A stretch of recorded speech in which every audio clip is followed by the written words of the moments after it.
Oh my God, andyan na po si... Ayun, no? Ayun na, di ba? Oh my God. Sa mga oras na ito, nasa Netherlands na si dating Pangulong Duterte. Sa mga sundalo at pulis, meron siyang mensahe para sa inyo. Ito yung video. To my countrymen, just to give you the current situation. I am about to land sa Hague. Galing ako Dubai, stopover for it's a long haul, it's a long flight. Okay ako, do not worry. And I think this is something to do with the law and order noon. At sinasabi ko naman sa mga pulis at military na trabaho kayo at ako ang managot. So ito na nga, for all of the whatever happened in the past,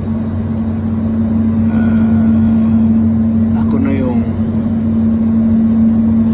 nag-front sa ating law enforcement at military. Sinabi ko na I will protect you and I will,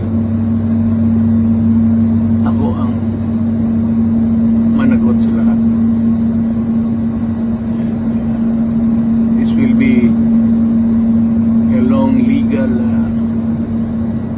proceedings. But I say to you, I will continue to serve my country at so be it. Kung ganun ang destiny ko. Salamat. Tagos sa puso nyo yun. Yung sinabi niya, sigurado ako. Yung sinabi niyang, ako ang managot sa lahat. Magtrabaho lang kayo.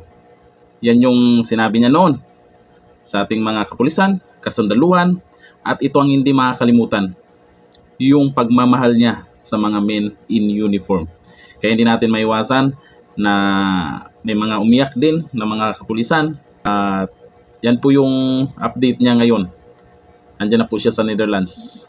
At si Vice President Sara Duterte ay papunta na rin dyan. Kaya nakita po naman natin siguro kay dating Pangulong Duterte, mukhang namang okay naman siya, no? Mukhang relax naman siya. Ang inaalala lang po ngayon dito sa Pilipinas, mukhang galit na galit po ang mga Duterte supporters.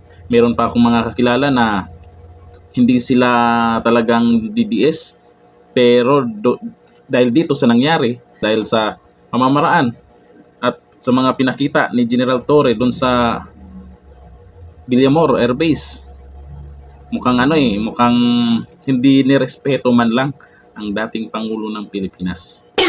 Kaya update po tayo sa mga oras na to. Anong oras na ngayon? Ako, dito sa Pilipinas ay anong oras na ba? Check natin anong oras na. Ako, oras na ng tulog.